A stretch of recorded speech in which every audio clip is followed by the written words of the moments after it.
because really IP is about managing competition. It's about knowing what you can stop competitors doing when you're successful.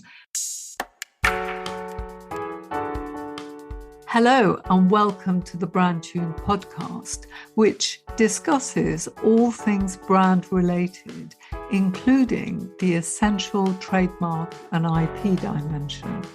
I'm your host, Shireen Smith, IP lawyer, brand manager, and author of Brand-tuned, the new rules of branding, strategy, and intellectual property.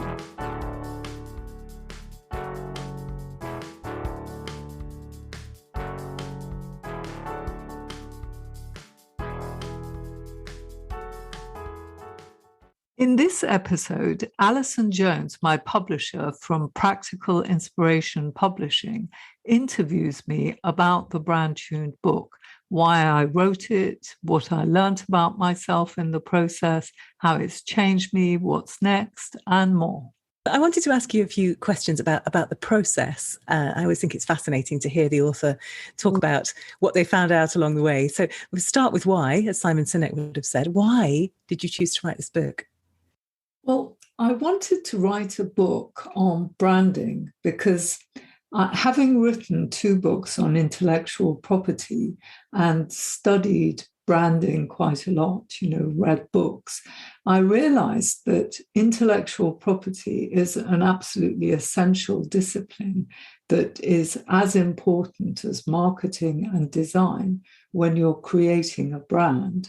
And what was happening on the ground was that many branding agencies, designers that I was coming across were tending not to work with lawyers when they created brands. And, they had very variable levels of knowledge about IP, often not enough, actually, generally, to make really sound decisions as to names and other identifiers.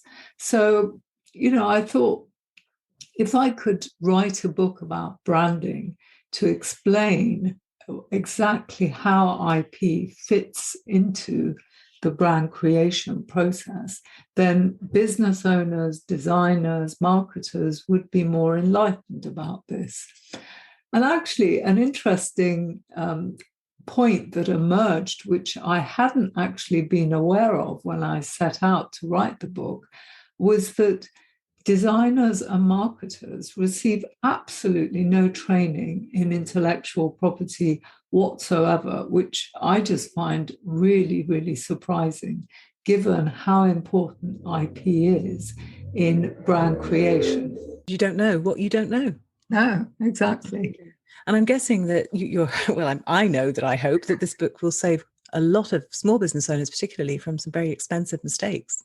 Yes, I wrote the book primarily so that business owners could avoid some of the serious mistakes that can happen.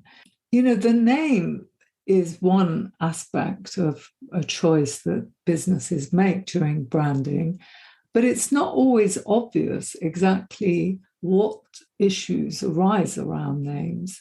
So people realize that it's an important decision, but not exactly why it's important and how intellectual property impacts that decision.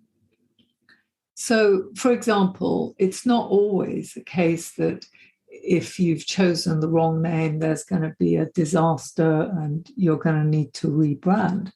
There are many subtle ways in which the wrong name, for example, a name that's slightly generic or altogether generic, can really seriously impact the bottom line of a business. And they may never be aware that it's actually the reason why they have less success.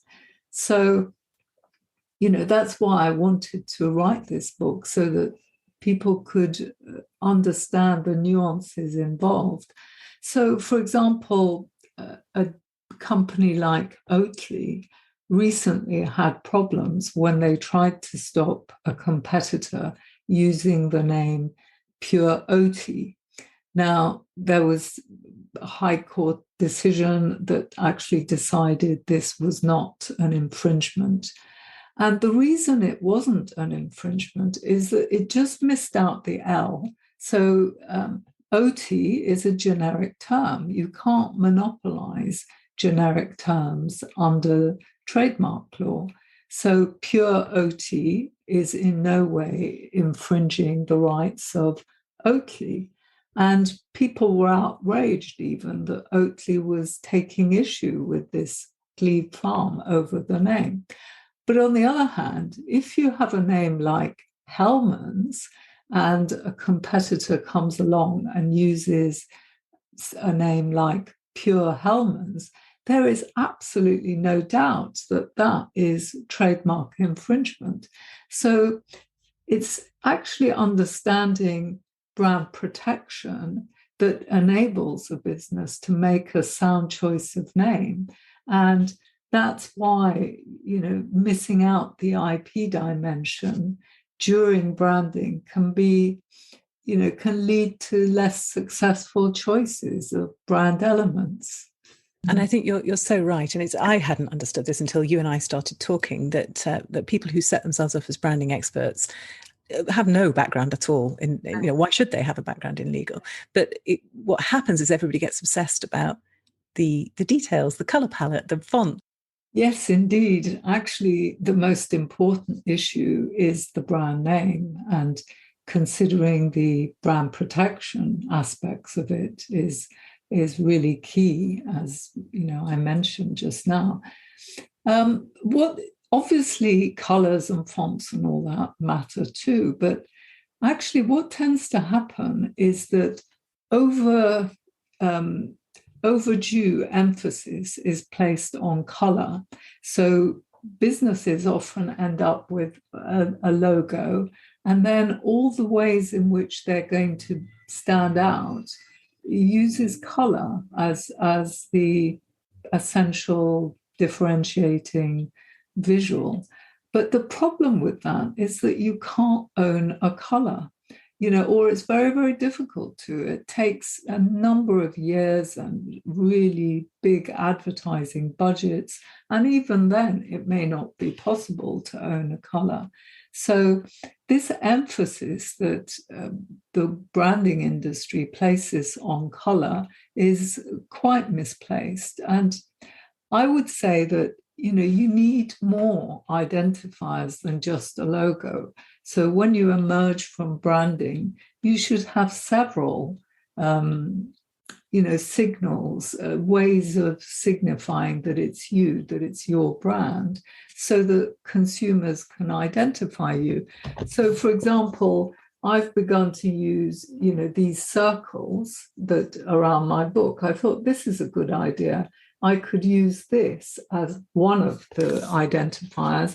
And of course, I explain in my book this symbol, how important it was to me to get a visual, and also how difficult it was using the designers I did engage to actually end up with a symbol like that.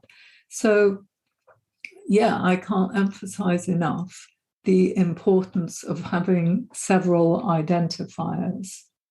It's the visual language that goes alongside it that people recognize instantly, isn't it? But it was just a replacement for having the distinctive name. Yes, that's right. Basically, you need strong visual cues and symbols. Apple has the apple. Nike has the swoosh logo.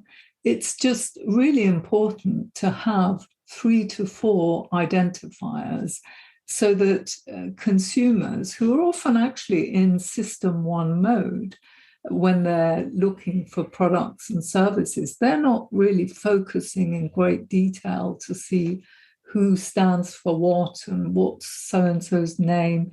They're just coasting along, if you like, and you want to have your brand identifiers stand out so that if they've noticed you in one context, they might recognize you again. And that's the role of branding, effectively, of having visual identifiers, because really IP is about managing competition. It's about knowing what you can stop competitors doing when you're successful and constructing your identifiers so they're barriers to entry. And color can never function in that way. So don't put too much emphasis on color. Obviously, have a color by all means, but don't rely on it. Absolutely. You can't own green. You talked about the fact that you learned during the course of the research for the book that, in fact, most branding people, don't have any training in intellectual property and so on. Is there anything else that you, I mean, I know there is because you talk about it in the epilogue, but tell us what else you learned during the process of doing this, not just about the topic, but also about yourself and about the process of writing. I hadn't realized really how much I gravitate towards evidence-based research and findings, because there's a lot of folklore and fluff really written about brands. People talk about falling in love with brands, and that just didn't ring true to my own experience of brands. I mean, the reason I buy from the same brands isn't because I love them. It's because it simplifies my life, makes it easier, saves me time. Given that I know a certain brand produces comfortable, flattering clothing, say, I'll go to that brand first when I want something new to buy. So, I've read a lot of books, and at the same time, I also attended courses, and I was constantly trying to work out, what do I actually think is true? What do I think brand creation should be all about? And when I came across the Ehrenberg Bass Institute's findings that what lasts is distinctiveness and not differentiation, this was just really interesting to me, because although I couldn't actually make sense of how do you create a brand if you don't differentiate, for a while I was grappling with that because it just didn't fit with how brands are generally created. Differentiation is such a big part of what everyone talks about. But the distinctiveness bit, it's basically about looking like yourself. So essentially, at the end of the day, what lasts is that your name and your signifiers, like your brand identifiers, your logo, maybe a color for those that have a color, or a piece of music, or a distinctive font. These are what last, in the sense that consumers remember them and associate your brand with them. So what we should be doing when we're branding is absolutely what intellectual property is all about, because all these identifiers that distinguish one brand from another are protectable. Well, color is less protectable, but the thing is, as I've said, don't put emphasis on color, and then like that, you can ensure that the way that you stand out and are recognized is what customers remember, and also that competitors can't copy and mimic your brand if you become very successful. That should be the focus of branding. So what I learned about myself is that I am actually much more drawn to evidence-based stuff than spiritual mumbo jumbo that really didn't ring true. Which is interesting in itself, because so much of branding is portrayed as a dark art, isn't it? And given mystique. Yes, yeah. And it's very rare to find people giving real scientific evidence for what they're doing. Yes, it is actually quite rare to find people talking about branding in a more scientific way, which is why Byron Sharp's How Brands Grow was just so refreshing to read. I wanted to understand everything about branding, because when I wrote my proposal for you, I knew that I would be talking to people, interviewing people, and that I would be reading a lot of books. But because branding wasn't something that I had already explored, I wasn't altogether clear what the message in my book was going to be, by the time I'd finished writing the book. So I didn't know where the book was going to go. It was a journey of discovery, if you like. And I'm still grappling with many questions around branding. For example, we're taking registrations of interest from entrepreneurs, designers, marketers, lawyers, and business consultants who want to join the upcoming brand-tuned accelerator to learn how to create a distinctive brand using IP to stand out. My approach to branding is in line with the evidence-based research from the Ehrenberg Bass Institute into how brands grow, which highlighted the important role identifiers like the brand name, logos, symbols, etc. play in bringing brands to mind in consumers' memories. It's critically important to ensure the identifiers created for your brand are legally distinctive and protected in the right way, so they prevent competitor copying. Do register your interest at brandtuned.com accelerator. The link is in the show notes. The visual cues and the name, these are the brand identifiers. They're really, really important to create because they represent the business. But on the other hand, a brand is a huge subject. Your vision, values, mission, what you stand for, it's just vast, the amount that the brand impacts a business. It impacts, the sort of employees you choose, the approach you have to customer service, how you want your employees to communicate with customers, human resources. Every aspect of a business is touched by the brand. So it can be a big, complex subject. And I'm just wondering to what extent it's made into a dark art for purposes that are not necessarily appropriate. For example, there's a lot of rebranding that goes on, and I still need to understand things more, but I question the extent to which it's appropriate to change things like names and logos and symbols that represent you that are actually important intellectual property assets.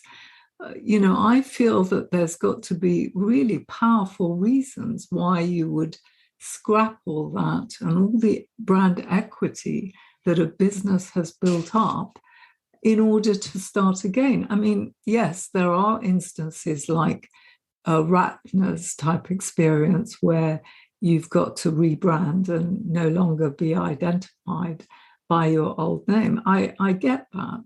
But I just think there is too much rebranding that goes on in the name of the brand, as people become more clear about what they stand for, then it's assumed that you therefore need to change your identifiers. And I'm not sure that, the extent to which these identifiers need to change, even if you take a new direction in the business. So essentially, I think I might have gone on and on this journey of discovery, which I'm actually still on now. Actually, that point you make about the brand representing the company internally as well as externally, I thought that was a terrific point and I don't think I had fully appreciated before, that when you get your brand right, it's part of your culture, it's part of your identity, as you and your team know how they should respond and know who they are, which is really powerful. Yeah. Absolutely. It impacts everything that you do in a business and how you lead it, how you manage it. And what you might emphasize in your communications. As I just mentioned, there's a lot more work I feel that I need to do. And essentially, it's all around this issue of the extent to which it's appropriate to change a brand's identifiers. These should be fixtures, in my view. And I think in the branding industry at the moment, they're rather regarded like a change of clothes. You just have a little brand refresh. And yet, from Byron Sharp's research, it's obvious that these cues are what customers recognize. Your distinctiveness is how people remember you. They're in system one mode.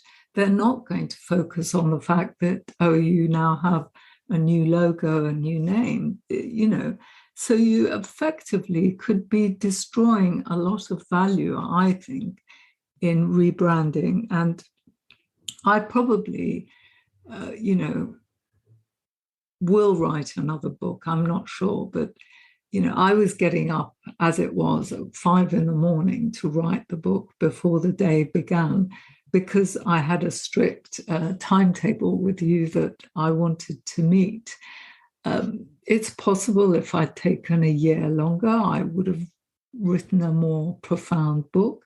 But I think really ultimately one has to get on and finish things, and there can always be a book number 2. It doesn't have to be the last word in it, yeah. It doesn't have to be perfect. I think what you said about the journey and that curiosity and that sense of discovery, I suspect that part of the reason that you did it so diligently and you didn't flag and you got it completed was because actually that self-development, that sort of understanding and mastery of the topic is hugely rewarding in itself, isn't it?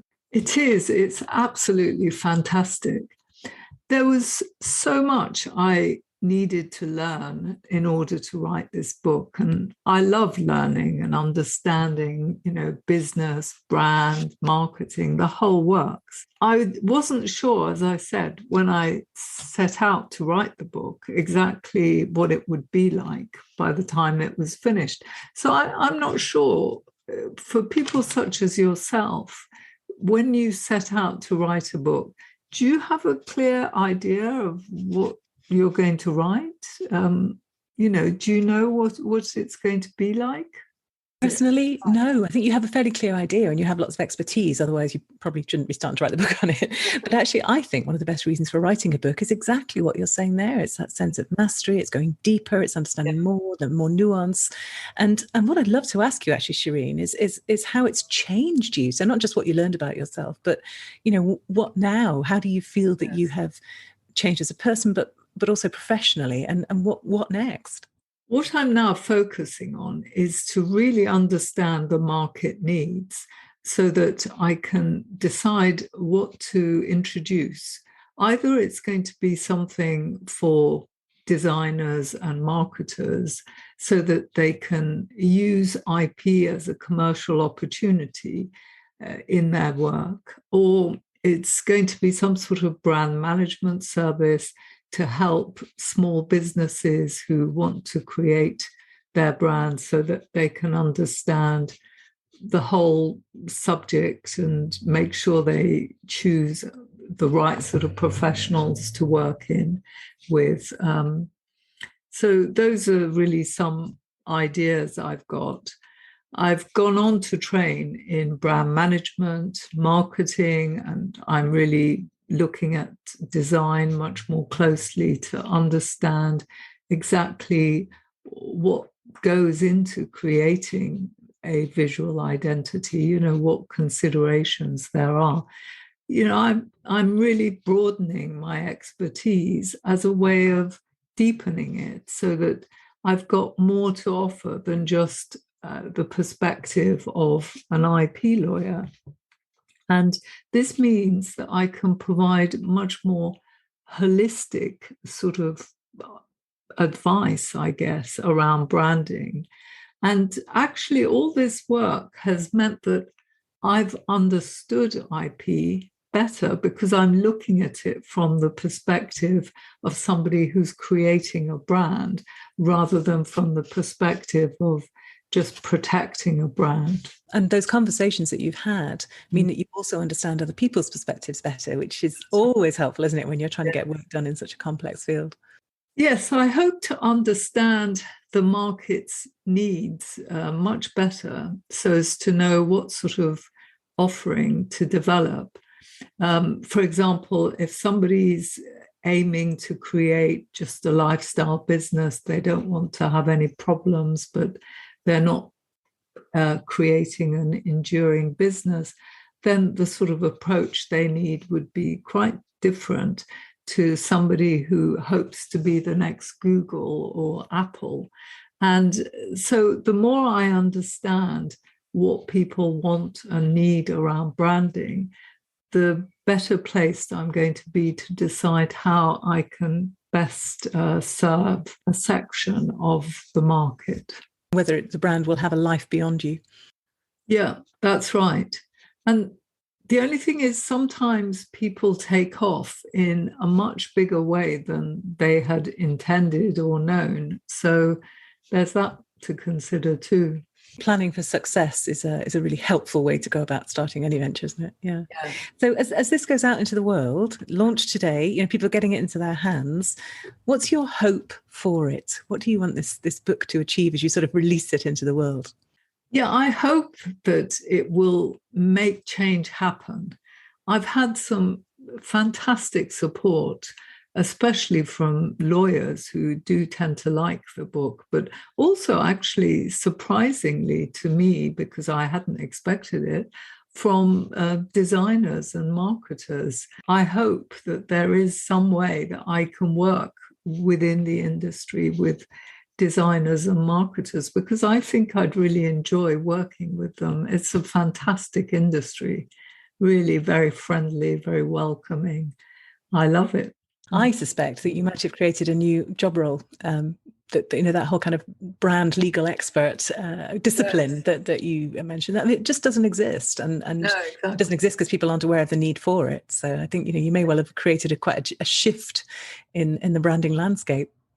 Yeah, I think increasingly lawyers are having to learn about the disciplines in which they're involved. So people don't just want a narrow legal perspective. They want somebody who understands, if you're doing, say, IT, they want somebody who understands computer science, not just the legal aspect. And it's the same with branding, I think. It would be helpful to have lawyers who understand brand management and marketing and not just focus purely on law.